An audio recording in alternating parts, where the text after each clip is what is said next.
Bonjour à tous, bienvenue sur ma chaîne Garam Science. Dans cette nouvelle vidéo, nous allons aborder le thème de la cosmologie sous l'angle de la gravitation disruptive. Donc, actuellement, on considère que l'univers est en expansion.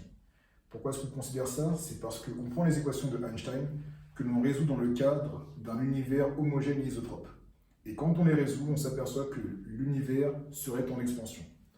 Et effectivement, quand on observe le ciel, on voit que plus une galaxie est éloignée de nous, plus sa lumière semble être décalée vers le rouge, ce qui semble confirmer donc les prédictions de la relativité générale. Sauf que, depuis 1998, on a observé que l'univers serait en expansion accélérée, chose qui n'est absolument pas prévue par les équations de Einstein. Du coup, on a introduit un terme noir, ce qu'on appelle l'énergie noire, qu'on ne connaît pas, qui serait donc responsable de l'accélération de l'expansion de l'univers. Nous allons voir qu'en gravitation disruptive, on considère le décalage vers le rouge cosmologique complètement différemment, ce qui nous amène à ne pas avoir besoin d'énergie noire pour expliquer ce que l'on observe. Alors pour ça, on va se remettre donc dans le cadre d'un univers homogène et isotrope, donc un univers qui a une densité massique ρ, et on va considérer que l'univers a un âge, c'est-à-dire que l'univers a eu un temps où il est né, un instant où il est né, puis l'univers a grandi, on va dire. Et l'âge de l'univers, on va l'appeler grand T. Alors, en fait, le potentiel à un point de l'espace, à un temps donné de l'univers, c'est dû à la masse qui est dans une sphère de rayon C fois T. C fois T, c'est quoi? C'est le temps que la lumière a pu parcourir durant tout l'âge de l'univers. Et donc, toute la masse qui est en dehors de cette sphère n'aura pas pu avoir son influence sur le point où on est. Donc, plus l'univers va augmenter en âge, plus la sphère en question va grandir, et plus le potentiel que l'on va ressentir correspondra à un potentiel de plus de masse, tout simplement. Et quand on met ça en équation, on va voir que ça va expliquer l'énergie noire. Alors c'est parti. Le potentiel, comment s'écrit-il? On va l'écrire donc phi, donc ça c'est le potentiel au niveau de l'observateur, qui est égal à intégrale de 0 à ct de, donc on va écrire phi de r, je vais expliquer après, fois ρ. Alors phi de r, dans le cadre de la gravitation newtonienne, on écrirait en fait moins g fois ρ sur r. Et en fait, moins g sur r, donc g c'est la constante de gravitation de Newton, dans le cadre d'une gravitation newtonienne, voilà ce qu'on écrirait. Et donc en fait, phi c'est un potentiel gravitationnel par unité de masse. Ce n'est rien d'autre que ça. Donc là on fait un cas général et on verra après le cas particulier de gravitation newtonienne. Donc là je vais effacer ça et je vais continuer. Hop. Et donc la masse contenue dans une tranche de volume d'épaisseur dr, ce serait donc le volume 4pi R2 dr.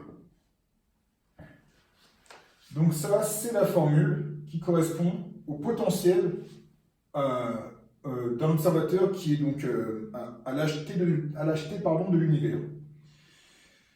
Quand on regarde une galaxie lointaine qui a une distance d de nous, donc l'observateur est ici encore une fois, eh bien, on la voit telle qu'elle était au temps t moins d sur c. Parce que le temps que la lumière a mis à nous parvenir, c'est d divisé par c. Et ça correspond à un rayon observable qui est tout simplement c fois tout ça, donc ct moins d, ce que j'ai écrit ici. Donc le rayon d'une galaxie qui a une distance d de nous, ça correspond à c fois grand T moins d. Donc là, son potentiel s'écrirait l'intégrale de 0 à ct moins d de la même quantité. Là, on va l'écrire, hein, histoire de tout écrire. Je vais effacer maintenant que vous avez compris. Et vous avez compris donc que la lumière qui nous parvient est décalée vers le rouge, tout simplement parce que le potentiel ici, était plus faible en valeur absolue que le potentiel dans le présent. Tout simplement. Alors c'est parti, j'efface tout et on écrit les équations. Vous allez voir, c'est pas très compliqué en réalité. Hop. Donc pour la galaxie qui a une distance d, on va écrire le potentiel de la galaxie, je vais appeler ça phi galaxie, j'ai L comme galaxie, c'est égal à intégrale de 0 à ct moins d de la même chose, donc je ne vais pas le réécrire. C'est histoire que tout soit visible. Et maintenant, si on prend donc une fréquence qui est décalée vers le rouge, une fréquence redshifted, qui est donc au départ émise par la galaxie à la fréquence W0. La fréquence observée, on va la noter W.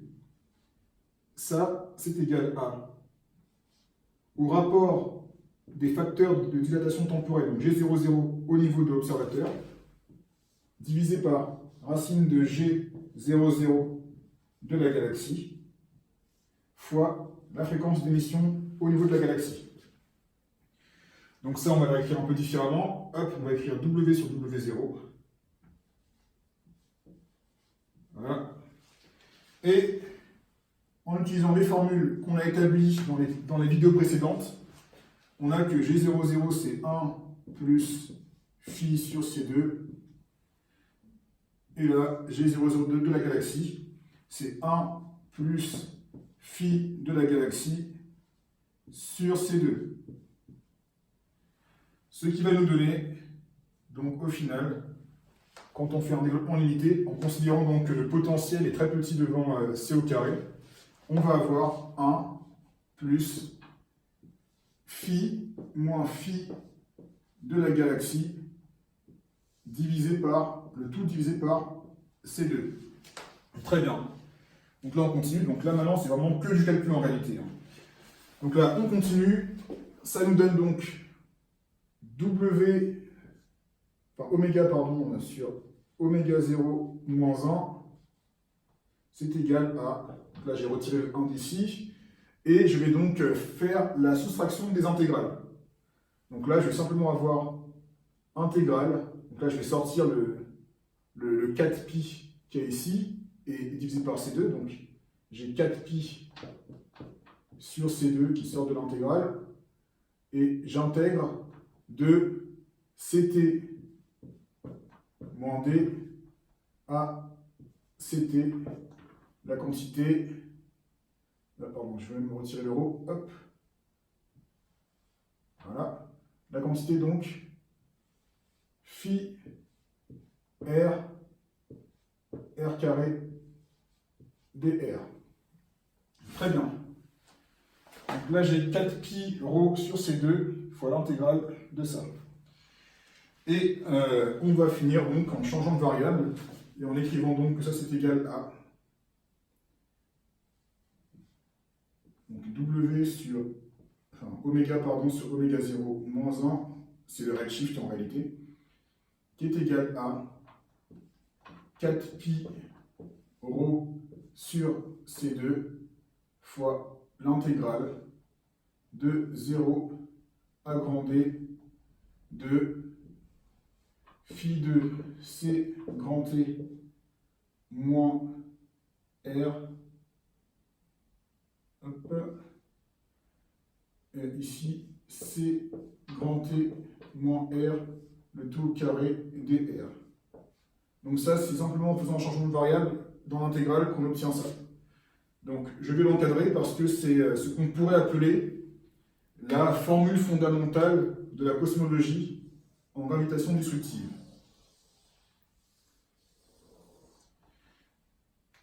Et donc ça, je prétends que dans le cadre d'une gravitation newtonienne, ça va nous donner un résultat qui met en évidence ce qu'aujourd'hui on n'arrive pas à expliquer autrement que par une énergie noire. Donc c'est parti.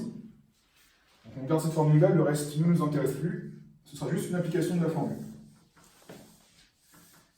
Donc, hop.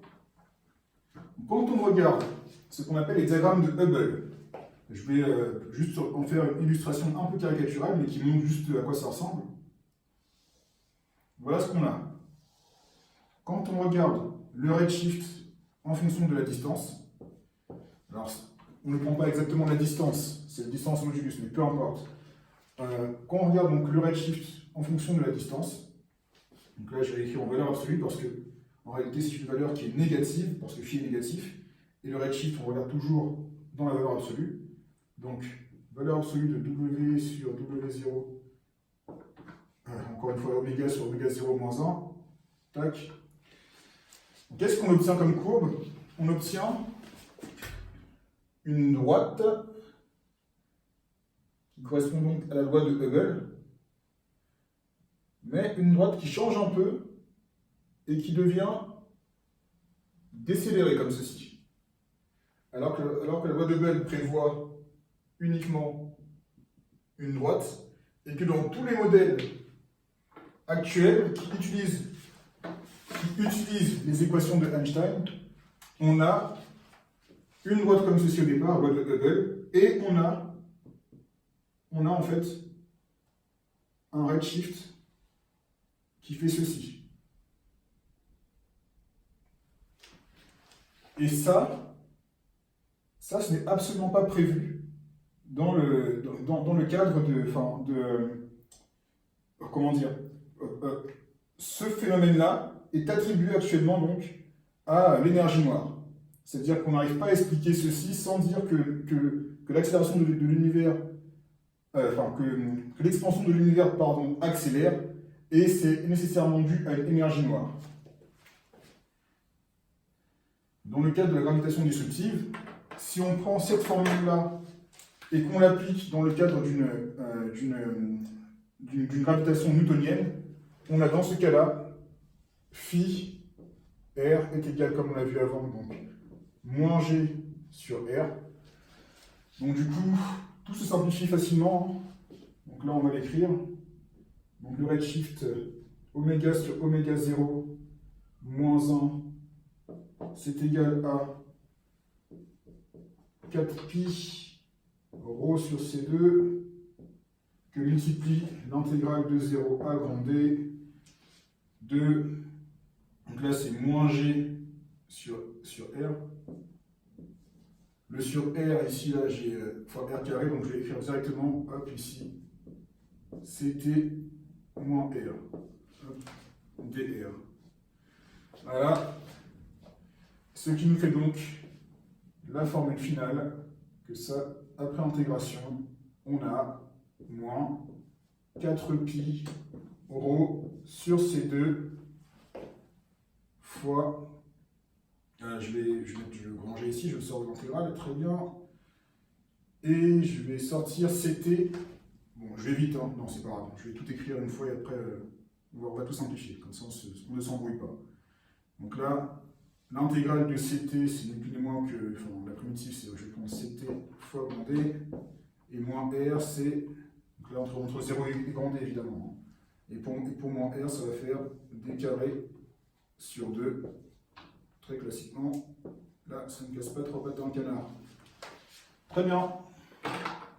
Donc là, qu'est-ce que j'ai? Qu'est-ce qu'on voit?